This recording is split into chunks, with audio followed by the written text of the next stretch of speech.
It's arplenoon, also known as Phoenix, back for another entry of the Bridge Jumpers. This time it is Chapter 11. If you would like to read this chapter or any of my other Undertale fanfictions, simply go to archiveofourown.org, also known as AO3, and search for arplenoon. It should bring up everything I've written there. Let's get started. Summary. PJ and Skep move forward with their plans. However, as Skep's team infiltrates the palace, Murder grabs him and teleports him away. The two are forced to face off. Skep and his team came out from their portal, arriving in a quiet alleyway within the city. The dark sky shined with stars above. The magical glow of lamp lights reflected off the white polished buildings. Giving a nod to the human and Azrael named Charlie and Ray, they went to scout the street ahead. He waved the rest of them to stand against the wall, Xi and Prodigal taking a moment to interpret the meaning of the gesture. We're clear on the first street, Ray's voice came through the comm. Second alley clear, but second street there's a patrol of 2 guards heading towards me, said Charlie. Haven't been spotted. Hiding to see if they pass. Roger that, said Skep before signaling to the lady lizard named Suna to grab the other side of the alleyway.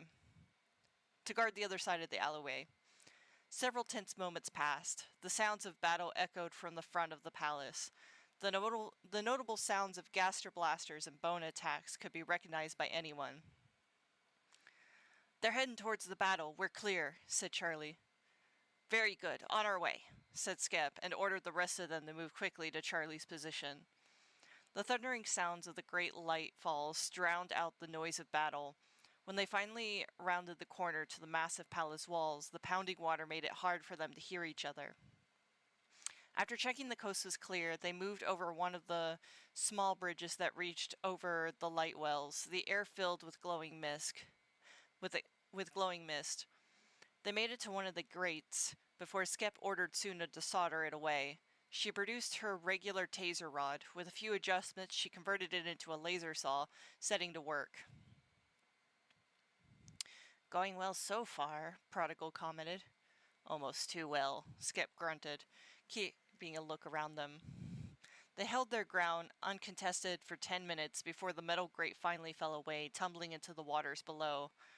Once they were all in the drain, they waded through the water and the darkness, eventually hook-lining deeper into the palace.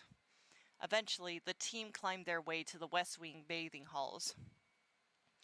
As they had on the outside, Suna used her rod to solder away the gate, but used her strength to push it open as the bottom half was submerged. Again, Skep sent Charlie and Ray ahead for scouting. They pushed their way through the water and out of the pools. Even half-stoked, the trained soldiers continued on without bother, hyper-focused on securing the hall. All fell quiet except for the flow of water passing them. Skep watched ahead as the two made it halfway through the hall. Ray raised his hand to speak into his comm when Skep saw the glowing red eyes in the darkness. Above! Above! Skep shouted urgently into the comm. Ray barely caught the message as horror dropped on him, barely missing a decapitation. Charlie turned to check on his brother before Killer ambushed him from the rafter, swinging his knife. Go! Go! Skep ordered as he charged out, heading first for Ray, who seemed to be in the more dire position. As he kept his eyes up, looking for Murder, it was Murder who would teleport in front of Skep. The familiar Sins grabbed Skep's sleeve before he could react, spiriting them both away. Wherever they ended up, Skep roundhouse kicked Murder, sending him smacking into a marble pillar. It took a moment for Skep to realize where they were, somewhere in one of the fountain halls on the opposite wing. The water here wasn't as high as the bath halls, but it still covered the ground. He needed to be careful in his use of his tasers, so he summoned a pair of long bones into his hands, taking a defensive stance. Murder grunted, getting back to his feet as water dripped off his arms. A fresh red scar crossed his face. Skep only met this version of Murder twice before, but from their brief interactions, he knew that the memories of the previous versions carried over. Damn, Skep, you could hit me any harder, said Murder. You separated me from my party. My team is in danger of being killed by your cohorts. Relax. Surely you're confident enough in them that they can handle themselves, he said, wringing out his sleeves. I've tolerated our previous interactions, but this time you're directly interfering with a mission. Murder held up his hands in shrugs. And you're directly trespassing on my boss's territory. As far as I'm concerned, we're both doing our jobs. You don't align with Nightmare's will, we both know that, so take me back to my team. Holding up a finger, Murder clicked his teeth. Oh no, this isn't about the boss. This is about us, he said, then rolled up his sleeves. Skep narrowed his eyes. I have no quarrel with you. No, but I do with you, brother, he said, tilting his head and summoning blunt bones into his hands. Skep hated that, hated when any Sans called him brother or any derivative term of such, but this time it was intentional. Murder was attempting to antagonize him. I don't have time for this. You know if Nightmare gets his way, the whole multiverse will be doomed. Well, my fate won't be any different either. He teleported, cutting himself off, appearing right in front of Skep in melee. Luckily, Skep blocked quickly. Even though the skeleton was much smaller than him, he learned well not to underestimate the agility of any Sans. He trained to keep up. Their feet kicked up the water around them. Skep wondered why Murder was engaging him in this way, as it wasn't the way he was known to fight. Few Sanses willingly fought in melee, preferring to rely on bone attacks and gastroblasters. No, this was personal. Murder, you don't have to do this, said Skep, shoving off an attack.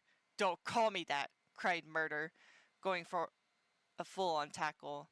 Though he wasn't able to knock Skep over, he got a heavy hit right through his spine. My name is Legion! Skep shoved him off, but struggled to catch his breath. Murder charged him again in a flurry. Losing concentration on his magic, Skep's bone weapons shattered. A hook of the leg sent the tall skeleton to the ground in a twist. Not a second more, Skep choked as a bone shoved his neck up, Murder locking him with his arms. Why didn't you save us? You and your cute little rescue crew make me sick. How many Sanses and Paps are left suffering and to be forgotten? Gut still wrenching, and now his throat being crushed, Skep felt nauseous, threatening the edge of passing out.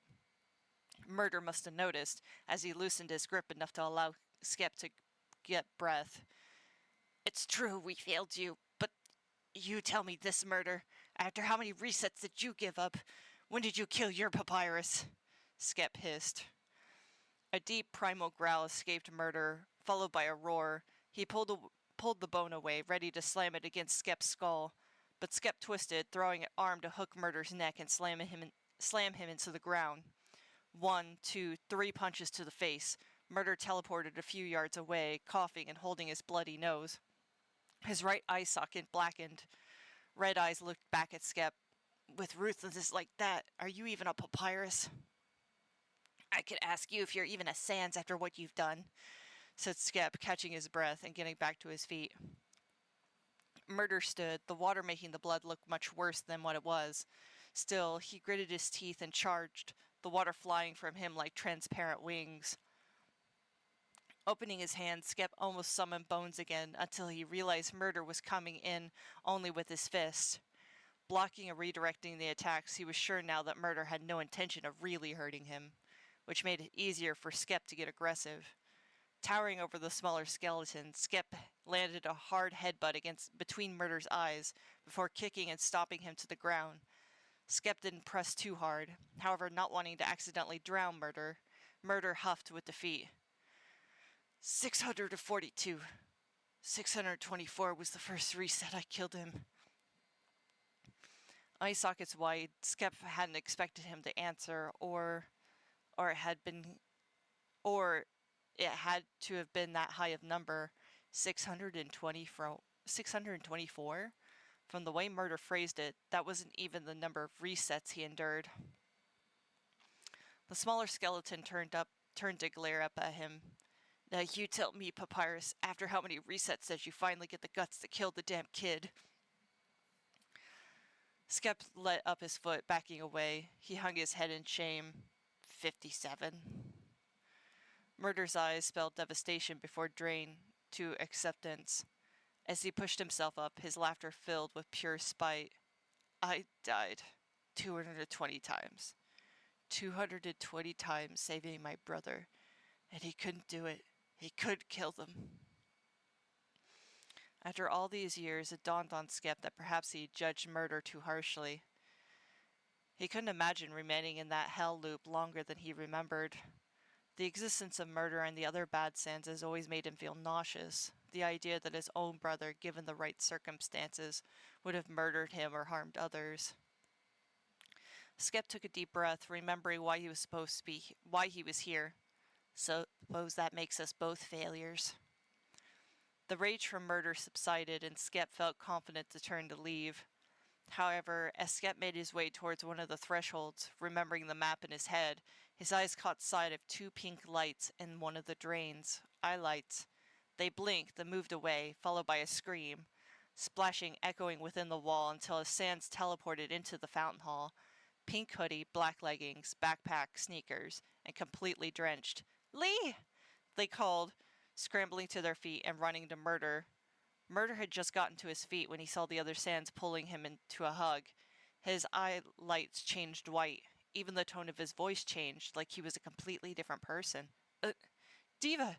Diva, what are you doing here?" "Diva?" Skep turned back. Prodigal's sister?" "I came for you. I'm not leaving until I bring you and Prodigal back to the OT. No excuses this time," she said, looking sternly into Murder's eyes. The homicidal sand seemed dumbfounded. He shook his head on the verge of tears. "Diva, this is so dangerous. What if you get hurt?" Skep wasn't sure how they knew each other or why, but he started back quickly. At the very least, he knew Diva was a civilian, and he wasn't going to leave her alone with one of Nightmare's brood. She glanced at Skep, fearful, as Murder shifted defensively in front of her. Too late for any of them to notice, a black form crept through the water. Murder felt as a root grabbed his leg and yanked him away. Diva screamed, reaching for him. Sprinting, Skep grabbed Diva's backpack, yanking her back. "We have to run, now!" "No, I won't leave him!" Diva screamed, but froze as both of them saw Nightmare rise from the shallow pool, looming over Murder. "I have dreamed a fearful dream to see any mean to shrink from me," uttered Nightmare.